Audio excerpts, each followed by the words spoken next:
जय हिंद दोस्तों। आप सभी का अपने चैनल K95 एग्जाम में स्वागत है। आज का आपका हिंदी का प्रैक्टिस सेट होगा दोस्तों। क्या कौन सा आपका हिंदी का प्रैक्टिस सेट होगा? 7वां। वैसे देखेंगे तो दोस्तों ये आज की प्रैक्टिस सेट 17वां होगा, क्योंकि ऑलरेडी आपका टो सीरीज की 10 प्रैक्टिस सेट अपलोडेड है चैनल पर। उसे भी जाकर जरूर सॉल्व करिए और ज़्यादा से ज़्यादा प्रैक्टिस करते रहिए। ये आज की 7वीं जो प्रैक्टिस सेट है टो सीरीज की, बेहद इंपॉर्टेंट है वीडियो एग्जाम 2018 के पॉइंट ऑफ व्यू से। तो आप सभी मित्र वीडियो के लास्ट तक बने रहिएगा। आइए स्टार्ट करते हैं आज का प्रैक्टिस सेट 7, हिंदी प्रज्ञान एवं लेखन योग्यता से संबंधित। तो आइए दोस्तों स्टार्ट करते हैं। ये रहा आपका पहला क्वेश्चन। पहला क्वेश्चन क्या कह रहा है एग्जाम के पॉइंट ऑफ व्यू से, आइए देखते हैं दोस्तों। पहला क्वेश्चन है, कक्षा 10 के छात्र ने अपना अनुपस्थिति दंड माफ करने के लिए प्रधानाध्यापक को पत्र लिखा।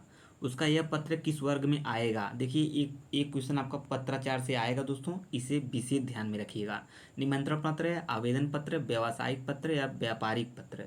तो फर्स्ट का राइट आंसर दोस्तों हो जाएगा बी, आवेदन पत्र। क्योंकि भैया एक स्टूडेंट टीचर से आवेदन ही पत्र लिख सकता है, इस चीज़ को समझते रहिए। आइए आगे बढ़ते हैं। आ- आचार्य रामचंद्र शुक्ल द्वारा रचित हिंदी साहित्य का इतिहास का प्रकाशन कब हुआ था? 1900। प्रकाशन वर्ष है 1917, 1918, 1919, 1929। तो इसका राइट आंसर दोस्तों क्या हो जाएगा? तो दूसरे का राइट आंसर है डी, आपका 1929 क्वेश्चन है ये।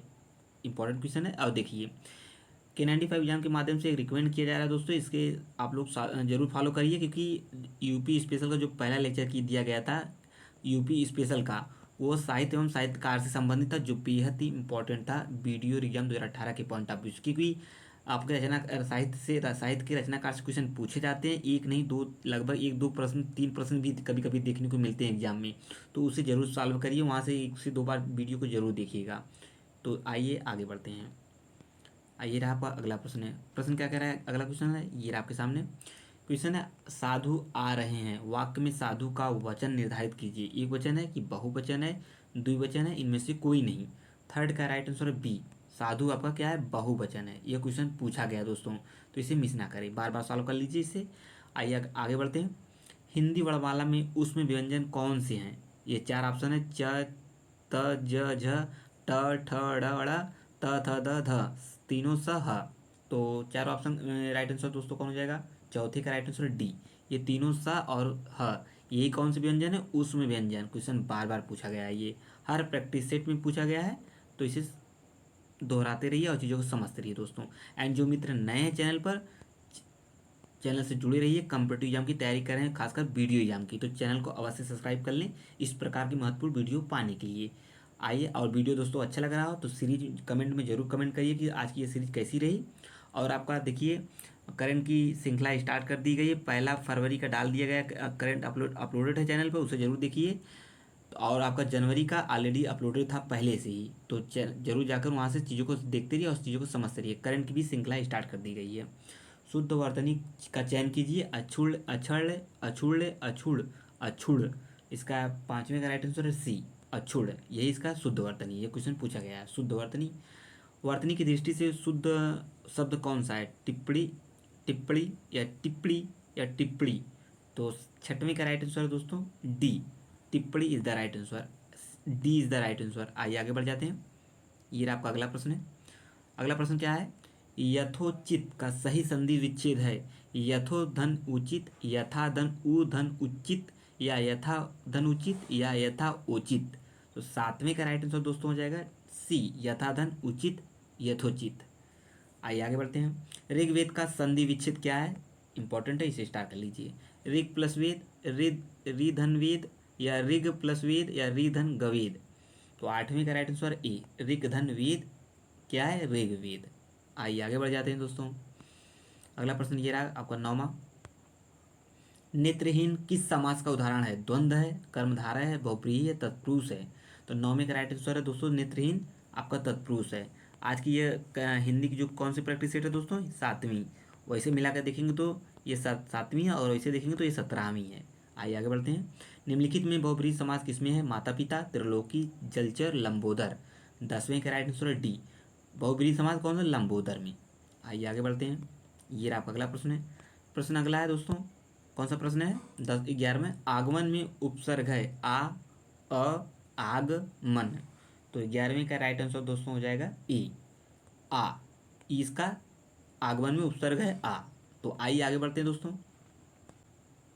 ये रहा आपका अगला प्रश्न है, सरकार शब्द में कौन सा उपसर्ग है? स, सर, कार, सरक। तो 12वें का राइट आंसर है दोस्तों बी। इसमें सर, सर में सरकार में सर उपसर्ग है। कड़वाहट शब्दों में डाट डाट प्रत्यय है, हट, ट, आहट, आह। तो 13वें का राइट आंसर है सी, आहट। आहट क्या है? इसमें प्रत्यय लगा हुआ है। तो आइए आगे बढ़ते हैं, अगला क्वेश्चन देखते हैं। आज का अगला 14वां प्रश्न क्या होगा एग्जाम के पॉइंट ऑफ व्यू से, चीज़ों को समझते हैं। देखिए, कौन सा शब्द तत्सम नहीं है? घृत, अतीन, दुग्ध, आंसू। तद्भव और तत्सम में चीज़ों को बताया गया है, कैसे पहचाना जाएगा। तो पुरानी वीडियो जरूर देखिए इसके पिछले वाली चीज़ों, क्योंकि सभी वीडियो को आप सीरियल से देखते आएंगे तो चीज़ें आसानी से समझ में आएंगी। और बार बार प्रैक्टिस सेट को सॉल्व करिए, क्योंकि आप एग्जाम का ज़्यादा समय रह नहीं गया है। एक बेटर स्ट्रेटजी के साथ तैयारी करते रहिए और लास्ट तक तैयारी करते रहिए, चीज़ें आसानी समझ में आएंगी। जो मित्र नए हैं चैनल पर, कॉम्पिटिटिव एग्जाम की तैयारी कर रहे हैं खासकर वीडियो, तो चैनल से जुड़े रहिए दोस्तों और कमेंट करते रहिए आज की सीरीज कैसी रही। तो लाइक कर दीजिए वीडियो, और इस वीडियो को ज़्यादा से ज़्यादा अपने मित्रों ग्रुप में शेयर करें ताकि सभी मित्र इस चैनल से जुड़ सकें। आइए आगे बढ़ते हैं दोस्तों। इसमें राइट आंसर क्या है? 14वें का राइट आंसर है डी, आपका आंसू। निम्नलिखित शब्दों में तद्भव शब्द चिन्हित करिए। गोसाई, जाड़, संतापन, विक्षोभ। 15वें का राइट आंसर है दोस्तों ए, गोसाई। आइए आगे बढ़ते हैं, नेक्स्ट क्वेश्चन देखते हैं। 16वां क्वेश्चन क्या करें एग्जाम के पॉइंट ऑफ व्यू से। रीठ शब्द का तत्सम है धृष्ट, पुष्ट, दृश्य, धृष्ट। 16वें का राइट आंसर है डी, धृष्ट। निम्नलिखित में तद्भव शब्द नहीं है। राजा, खेत, किसान, दाहिना। तो इसमें बताना है कौन नहीं है तद्भव शब्द। 17वें का राइट आंसर ए, राजा। क्या है? रे, राजा। आइए आगे बढ़ते हैं। ये रहा आपका अगला प्रश्न 18वां देखते हैं।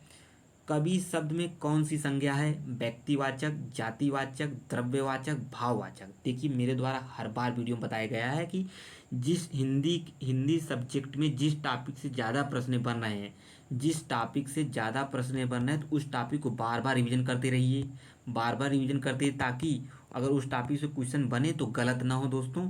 तो उस जैसे आपका संज्ञा हुआ, विशेषण हुआ, वर्णमाला हुआ, एंड आपका तद्भव तत्सम, शुद्ध वर्तनी एंड मुहावरा, इन सभी टॉपिकों को एकदम रट लीजिए दोस्तों, क्योंकि हिंदी और रीजनिंग यही इंपॉर्टेंट है, दोनों सब्जेक्ट वीडियो एग्जाम में कट ऑफ में क्लियर करने के लिए। तो इस चीज़ को जरूर समझते रहिए और जीएस का भी रिवीजन करते रहिए।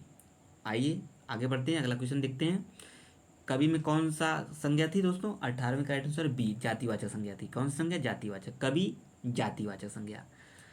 हरियाली, हरियाली है जातिवाचक संज्ञा, समूहवाचक संज्ञा, भाववाचक संज्ञा, विशेषण है।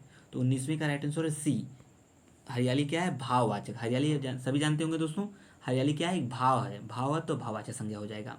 आइए आगे बढ़ते हैं, 20वां प्रश्न देखते हैं, एग्जाम के पॉइंट ऑफ व्यू से समझते हैं इसे। क्वेश्चन क्या है? क्वेश्चन है आपका, रेखांकित सर्वनाम का प्रकार चिन्हित कीजिए। कोई तो होगा जो तुम्हारी सहायता कर सके। ये कोई है, इसी को बताना है। इसमें सर्वनाम कौन सा है? पुरुषवाचक सर्वनाम है, प्रश्नवाचक सर्वनाम है, अनिश्चयवाचक सर्वनाम, निश्चयवाचक सर्वनाम। तो 20 का राइट आंसर है सी, अनिश्चय। पहले मैं बताया हूँ हर वीडियो में कि कोई अगर शब्द लग रहा है तो उसे आसानी से पहचाना जा सकता है। कौन सा सर्वनाम है? अनिश्चयवाचक सर्वनाम है, क्योंकि कोई निश्चित नहीं है कौन तुम्हारी सहायता कर सकेगा, तो इसके लिए इसे आसानी से पहचाना जा सकता है। इसमें अनिश्चयवाचक सर्वनाम है।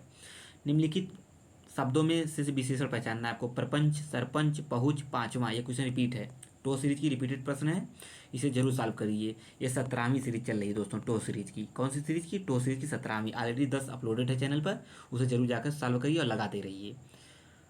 आइए देखते हैं इसका राइट आंसर कौन सा है। 21 का राइट आंसर है डी, पाँचवा। पाँचवा क्या है आपका? विशेषण है। आइए आगे बढ़ते हैं, अगला प्रश्न देखते हैं। 22वां क्या कह रहा है एग्जाम के पॉइंट ऑफ व्यू से, ये रहा आपके सामने।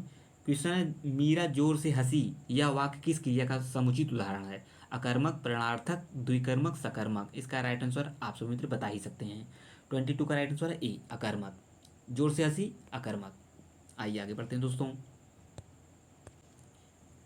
ये रहा आपका अगला क्वेश्चन। क्वेश्चन है, वह लाचार है क्योंकि वह अंधा है। इस वाक्य में कौन सा अपव्यय है? परिणामवाचक अव्यय है, संबंधवाचक है, संकेतवाचक, कारणवाचक। वह लाचार है, शब्दों को समझिए और बताइए इसमें कौन सा राइट ऑप्शन होगा। 23 का right answer D, D is the right answer, कारणवाचक। क्या है? कारणवाचक, क्योंकि वह लाचार है तो कारण, किसी कारणवश वह लाचार है तो कारणवाचक संज्ञा क्या है, अपव्यय है। निम्न में से अपव्यय है भारत, श्याम, आह, दक्षिण। 24 का राइट आंसर है सी, आह। ठीक है, आइए आगे बढ़ते हैं। ये आपका अगला प्रश्न है। क्वेश्चन है, आग शब्द का पर्यायवाची है, सभी को पता होगा, पुंडरीक है, वैश्वानर है, सैंधव, शक्र है। तो कौन सा पर्यायवाची होगा 25 का, बी, वैश्वानर। धूसर का पर्यायवाची होगा, धूसर का कौन सा पर्यायवाची है, खनक, सदन, बेसर, गजवदन। 26 का राइट आंसर है सी, बेसर। धूसर मतलब भेसर, बेसर। आइए आगे बढ़ जाते हैं। अगला प्रश्न देखते हैं क्या है, ये आपके सामने। असीम का विलोम है ससीम, सीम, सुसीम, संकुचित। 27 का राइट आंसर दोस्तों ए, ससीम। क्या है, ससीम। क्वेश्चन इंपॉर्टेंट है, सभी प्रैक्टिस देखिए, प्रैक्टिस सेट जरूर सॉल्व करिए दोस्तों, क्योंकि बेहद ही इंपॉर्टेंट रोल अदा करेगा वीडियो एग्जाम 2018 के एग्जाम के पॉइंट ऑफ व्यू से, और चीज़ों को समझते रहिए। आइए आगे बढ़ते हैं। भोगी का विलोम है, क्या होगा, अभागा, भाग्यवान, योगी, कष्टप्रद। 28 का राइट आंसर है सी, योगी। भोगी मतलब योगी। आइए आगे बढ़ते हैं दोस्तों। आप सभी मित्र वीडियो के लास्ट तक बने रहिएगा, बीच में वीडियो को स्किप ना करें और लगातार प्रैक्टिस सेट को सॉल्व करते रहिए, सभी चीज़ें आसानी से समझ में आती रहेंगी। जीएस की भी प्रैक्टिस सेट चल रही है, आपका हिंदी का चल ही रहा है, एंड आपका रीजनिंग भी स्टार्ट होगी जल्दी। और दूसरा देखिए दोस्तों, आपका करंट इंपॉर्टेंट था, तो वो भी आपका स्टार्ट कर दिया गया है। पहली करंट अफेयर सीरीज डाली जा चुकी है, अपलोडेड है चैनल पर, फरवरी करंट की, और जनवरी की ऑलरेडी अपलोडेड थी। उसे प्लेलिस्ट में जाके देखेंगे तो मंथली करंट की एक श्रृंखला बनी है, वहाँ से जाके आसानी से चीज़ों को देख सकते हैं। तो आइए आगे बढ़ते हैं। पक्षी पेड़ों पर आना, पक्षी पेड़ों पर आना डाट डाट बनाते हैं, सही शब्द भरिए। पक्षी पेड़ों पर अपना क्या बनाते हैं, नीर, नीम, नीड़, नींद। तो 29 का राइट आंसर है सी, क्या बनाते हैं, पक्षी पेड़ों पर अपना क्या बनाते हैं, नीड़ बनाते हैं दोस्तों। अपने डाट डाट के लिए लड़ना धर्म है, कि एक स्थान के लिए उचित शब्द चुनिए। सत्व, स्वत्व, सम्मति या सम्मत। 30 का राइट आंसर हो जाएगा बी, स्वत्व। क्या है, स्वत्व। आइए आगे बढ़ते हैं दोस्तों।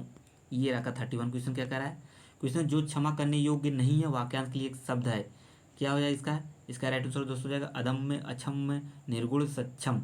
31 का राइट आंसर दोस्तों हो जाएगा आपका क्या, 31 का राइट आंसर बी, अक्षम्य। जो क्षमा करने योग्य ना अक्षम्य कहते हैं। जिसका दमन किया गया हो एक शब्द लिखिए उसके लिए, दमित, दमनीय, दयनीय, दमनशील। 32 का राइट आंसर है ए, दमित। आइए आगे बढ़ते हैं दोस्तों। ये आपका अगला प्रश्न है। क्वेश्चन है आपका, बाज क्या जाने प्रसव की पीड़ा का अर्थ, दूसरों का दुख दर्द नहीं समझना, सहानुभूति नहीं दिखाना, संतानहीन होना, जिस पर बीतती है वही जानता है दोस्तों। 33 का राइट आंसर है डी, जिस पर बीतती है वही जानता है। आइए आगे बढ़ते हैं दोस्तों, अगला प्रश्न देखते हैं। ये रहा आपका अगला क्वेश्चन। क्वेश्चन है आपका, भय, गति, सांप, छछूंदर, केरी। लोकोक्ति का उपयुक्त अर्थ है, एक दूसरे से बचना, दृढ़ संकल्प होना, अपने को खतरे में डालना, दुविधा में होना। 34 का राइट आंसर है डी, दुविधा में होना। आइए आगे बढ़ते हैं। ये रहा आपका अगला प्रश्न है। क्वेश्चन क्या है, हिंदी का मिश्र वाक्य है, 4 ऑप्शन दिए गए, इसमें बताना आप कौन सा मिश्र वाक्य है। तो 35 का राइट आंसर है सी, उसके पास जो कुछ था वह खो गया, यही मिश्र वाक्य है। इसमें दो शब्द हैं, इसकी वजह से इसमें मिश्र वाक्य है। ये आपका अगला प्रश्न है। क्वेश्चन है क्या, इनमें से कौन सा वाक्य संदेहवाचक है। तो 4 ऑप्शन पढ़िए, दयाशंकर शिवपुर में रहता है, एंड राजेंद्र आलमपुर में रहता है, शायद सुरेंद्र इगतपुरी में रहता है, क्या शंकर रामनगर में रहता है।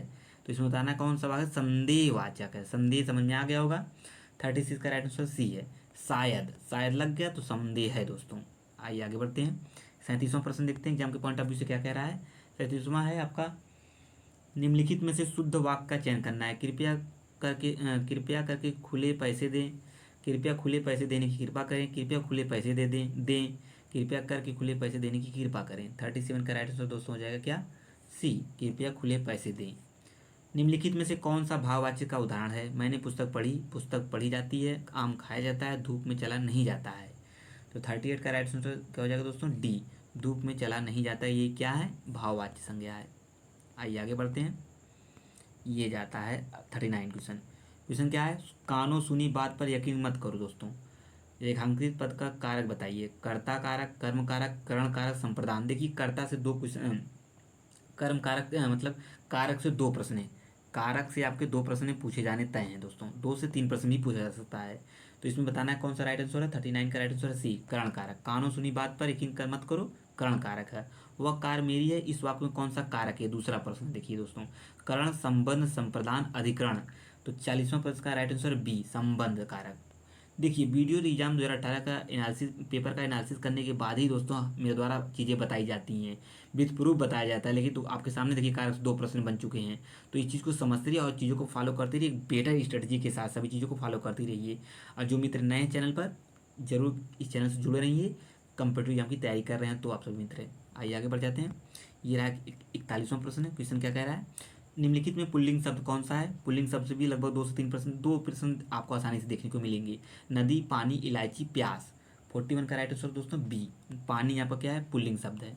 और निम्न में से कौन सा स्त्रीलिंग शब्द है, सौभाग्य, सुंदरता, काव्य, चंद्र। तो 42 का राइट आंसर बी, सुंदरता। देखिए आपका जीएस की भी प्रैक्टिस सेट चल रही है, आपका क्या है, हिंदी की भी प्रैक्टिस सेट चल रही है दोस्तों। करंट की स्टार्ट कर दी गई है दोस्तों, करंट की स्टार्ट कर दी गई है। एंड आपका सेलेक्टेड टॉपिक की जीएस की भी टॉपिक चल रही है, जो एग्जाम में डायरेक्ट क्वेश्चन बनेंगे। तो इन चीज़ों को पढ़ते रहिए, बार बार रिविजन करते रहिए और प्रैक्टिस सेट भी आपकी चली रही है लगातार। तो आइए आगे बढ़ते हैं दोस्तों। ये रहा आपका अगला क्वेश्चन। क्वेश्चन क्या कह रहा है, निम्नलिखित वाक्यों में से कौन सा संदिग्ध भूतकाल का उदाहरण है। मैं सामान वहीं रखा था, मैंने वहीं सामान रखा था, मैंने वहीं सामान रखा होगा, मैंने सामान वहीं रखा था। संदिग्ध भूतकाल का उदाहरण है दोस्तों। 43 का राइट आंसर हो जाएगा आपका सी, मैंने वहीं सामान रखा होगा। संदिग्ध है, उसे क्लियर खुद नहीं है कि सामान कहाँ रखा है, तो इसका राइट आंसर सी है। ये रहा आपका 44वां क्वेश्चन। यह मकान मेरे भाई का है, रेखांकित पद है, यह क्या है, संज्ञा है, संकेतवाचक सर्वनाम विशेषण, विशेषण, क्रिया विशेषण। 44 का राइट आंसर है बी, संकेतवाचक है। यह मतलब बता रहा है कि यह सामान, यह जो ये सामने वाला मकान है मेरे भाई का है, तो संकेतवाचक सर्वनाम हो गया दोस्तों। निम्नलिखित में से वर्तनी कौन सी वर्तनी शुद्ध है, नुपुर, स्मरण, कवयित्री, परिस्थिति। 45 का राइट आंसर सी, कवयित्री इज द राइट आंसर। आइए आगे बढ़ते हैं, 46 का राइट आंसर देखते हैं। ये आपका अगला प्रश्न है। क्वेश्चन है आपका, निम्नलिखित में से कौन सी बोली पश्चिमी हिंदी की नहीं है। क्वेश्चन पूछा गया, रिपीटेड है, टो सीरीज की। ब्रजभाषा, बुंदेली, खड़ी बोली, अवधि। तो 46 का राइट आंसर है डी, अवधि आपकी कौन नहीं है, इसमें नहीं है। इनमें से कौन सी बोली पश्चिमी हिंदी के अंतर्गत नहीं आती, ये भी रिपीटेड प्रश्न, इसे भी समझते रहिए। टो सीरीज की खड़ी बोली, ब्रजभाषा, कन्नौजी, अवधि। शायद वही प्रश्न दोहरा दी गई है दोस्तों, हाँ वही प्रश्न दोहरा दिया गया है, कोई दिक्कत नहीं है, आपको आसानी समझ में आते रहेंगे। D is the right answer.